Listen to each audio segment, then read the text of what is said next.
குருவே சர்வலோகானாம் விஜதே பவரோகினாம் நிதையே சர்வ வித்யானாம் ஸ்ரீ தட்சிணாமூர்த்தி குருவே நமக. வணக்கம்.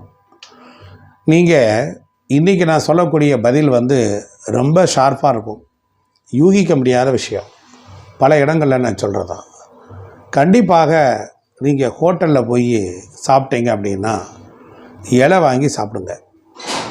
எச்சில் பிளேட் போட்டு சாப்பிடக்கூடாது. எச்சில் பிளேட்டில் சாப்பிடக்கூடாது. அது ஏங்க அப்படின்னு கேட்டிங்கன்னா, எச்சில் புணர்ச்சியில் தான் நம்ம பிறந்திருக்கிறோம். பிறர் சாப்பிட்ட எச்சில் தட்டில் இப்போ ஒருத்தர் சாப்பிட்டுட்டு போகிறாரு. அவர் ரொம்ப சந்தோஷமாக குஷியாக நல்லா ரசித்து நக்கி நல்லா சாப்பிடுவார்.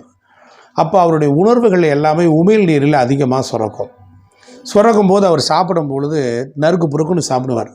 அதையெல்லாம் கீழே தெரித்து முடிஞ்சிருக்கும். எச்சில் நுரையோடு இருக்கும், இல்லை எச்சில் சாப்பிட்ட உணவு பதார்த்தங்களும் கீழே சிந்தி இருக்கும். ஒருத்தர் உட்காந்துருந்தார்னா அவருடைய உணர்வுகள் கரெக்டாக 18லேருந்து 32 நிமிஷம் வரைக்கும் அந்த இடத்துல உட்காந்தவருடைய வைப்ரேஷன் இருக்கும். நல்ல இதெல்லாம் கவனிங்க. இப்போ நீங்கள் ஒரு ஹோட்டலுக்கு போகிறீங்க, அங்கே போய் சாப்பிட்றீங்க. ஏற்கனவே ஒருத்தர் சாப்பிட்டு இழைச்சி போயிருப்பார், இல்லைன்னா கூட்டமாக இருக்க கடையில் போய் நம்ம உட்காருவோம். இப்போ பெரிய ஹோட்டல் எல்லாம் பின்ன சுவையின் கருதி பின்னால் போய் நிற்போம். நம்ம எல்லோரும் நின்று அவங்க சாப்பிட்டு முடிச்சதுக்கப்புறம் அப்படியே உட்காருவோம். அது கல்யாண வீட்டிலே நடக்குது, பெரிய ஹோட்டல்லையும் நடக்குது, நான் பார்த்துருக்கேன். இப்போ போன உடனே என்ன பண்ணுவாங்கன்னா, பெரிய ரெஸ்டாரண்ட்டுங்கிற பேரில் எல்லோரும் ஒரு ஃபைபர் பிளேட்டில் கொடுக்குறாங்க. கொடுத்த உடனே என்னாங்கன்னா, அதில் இட்லி நம்ம என்ன ஆர்டர் பண்ணோமோ அதை கொண்டாங்க. இட்லி சட்னி சாம்பார்லாம் அந்த குழியில் ஊற்றி கொண்டுட்டு வராங்க. இல்லை நம்ம ஊற்றிக்கிறோம், எல்லாம் நடக்குது. அப்போ அதை நம்ம சாப்பிட்றோம். அது ஏற்கனவே ஒருத்தர் சாப்பிட்ட தட்டு எச்சில். அது என்ன தான் இருந்தாலும் அதனுடைய அந்த எச்சில் தட்டில் உள்ள உணர்வுகள் இருக்கும். ரெண்டாவது, அந்த டைனிங் டேபிளில் துடைக்கிறாங்க. குறையவே பார்க்காதீங்கன்னு சொல்லக்கூடியது, எல்லா வேலையும் பார்க்கணும். அதில் சரியாக துடைக்காமல் இருந்து அங்கே உட்காந்துருந்தால் முந்தைய சாப்பிட்டவர் உருவத்தால் நல்ல துணிமணினால் வேணால் பார்க்குறதுக்கு லட்சணமாக இருக்கலாம், இல்லை கொஞ்சம் வசதி உள்ளவராக கூட இருக்கலாம். ஆனால் அவருடைய கல்ம வினை, ஊழ்வினை, அவர் சாப்பிட்ட இடம், அதில் நாம் போய் கையை வைத்து சாப்பிடுதல், அது டேபிளை ஊனி சாப்பிடுதல், அப்புறம் அந்த இடத்துல உட்காந்துருக்கிற வைப்ரேஷன் எல்லாம் ஒன்று சேர்ந்து என்னாகும், நம்மளை அறியாமலேயே ஆனந்தத்தில் அது நமக்குள்ளே உள்ளே வந்துடும்.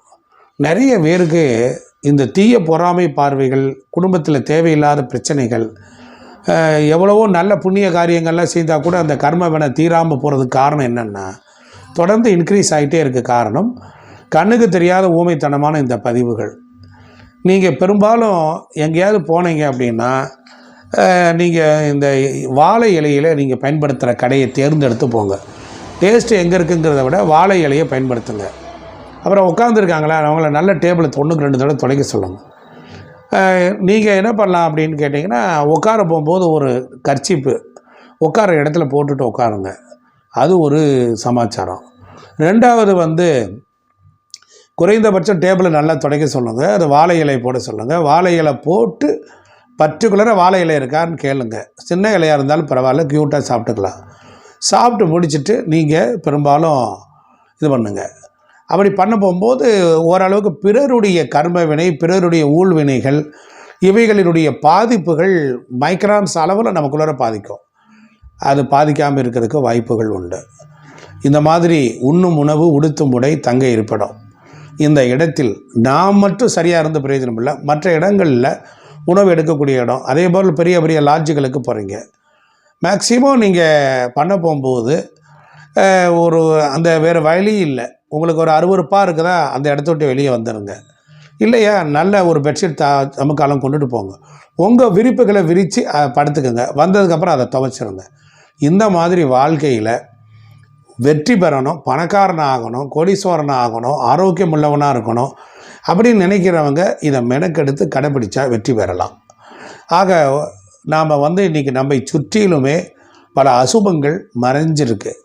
அதிலிருந்து உங்களை விடுவித்து கொண்டு நீங்கள் நன்மை அடைய வேண்டுமானால் இந்த மாதிரி ஒரு கான்செப்டுக்குள்ளே நீங்கள் வாங்க. இது உங்களுக்கு எரிச்சல் அடையலாம். இவர் சொல்கிறது ஏதோ பொழுது போகாமல் உட்காந்து சொல்கிறாரு அப்படின்னு நினைக்காதீங்க. பல பேருக்கு நான் கொடுக்குற டிட்பிட்ஸ் அது. என்கிட்ட வரக்கூடிய கிளைண்டுகள் எல்லாம் அவங்க வாழ்க்கையில் இதை செஞ்சதுக்கப்புறம் வெற்றி பெற்றிருக்காங்க. அதனால் தொடர்ந்து இந்த மாதிரி பல ப்ரோக்ராம்களை கொடுத்துருக்குறேன், வெற்றி பெற்றுட்ருக்காங்க. நீங்களும் இதை கவனத்தில் கொண்டு வந்து வாழ்க்கையில் சகல சௌபாக்கியங்கள் அடைய உங்களுக்காக என்னுடைய வாழ்த்துக்கள். சூரி சிவம் யூடியூப் சேனலை தொடர்ந்து பாருங்கள். மற்றவங்களுக்கெல்லாம் சப்ஸ்கிரைப் பண்ண சொல்லுங்கள், லைக் பண்ணுங்கள். இந்த வீடியோ பிடிச்சிருந்தால் நிறைய பேர் கொடுங்க.